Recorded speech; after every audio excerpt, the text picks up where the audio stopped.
Hello बच्चों, इस question में हमसे पूछा गया है कि explain how does green house effect causes global warming. तो यहाँ पे बात करी जा रही है ग्रीन हाउस इफेक्ट की।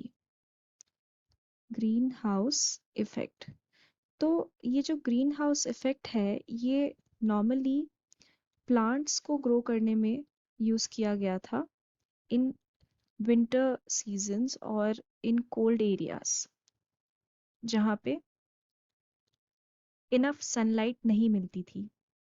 तो बेसिकली ग्रीन हाउस इफेक्ट में क्या किया गया था कि एक ग्लास का चैम्बर बनाया गया था। ग्लास का चैम्बर,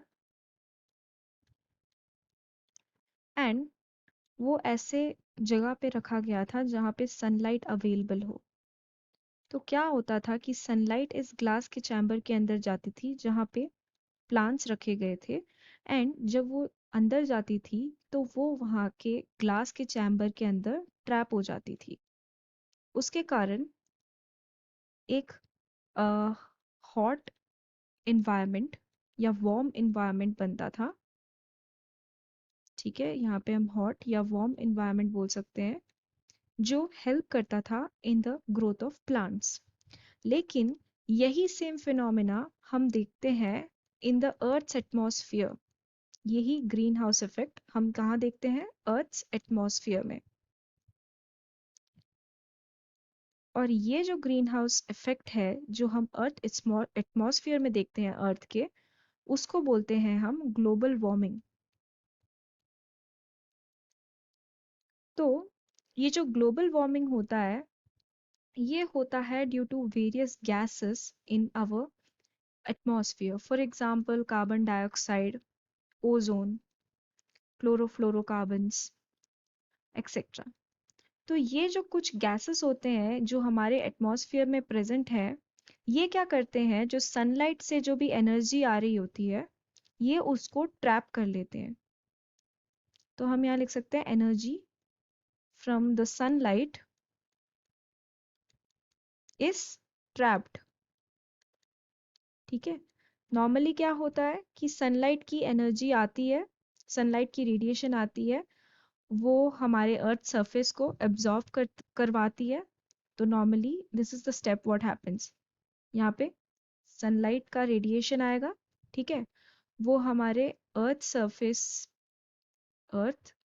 के सरफेस पे अब्जॉर्ब होगा।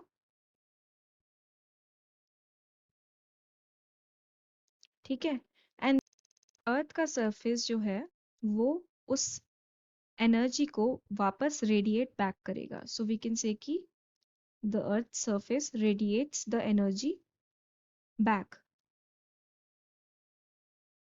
लेकिन because of the presence of these gases in the atmosphere, instead of radiating back, ये अर्थ के सरफेस के अंदर एटमॉस्फेयर में ही ट्रैप हो जाता है। ये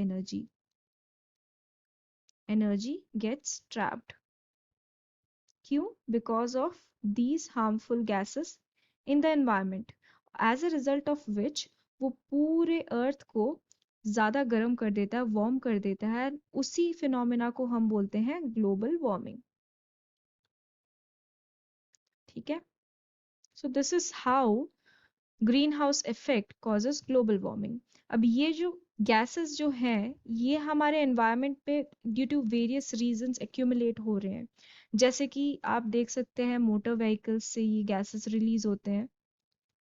ठीक है, या अगर हम जब फॉसिल फ्यूल्स को बर्न करते हैं उसके कारण ये गैसेस रिलीज होते हैं,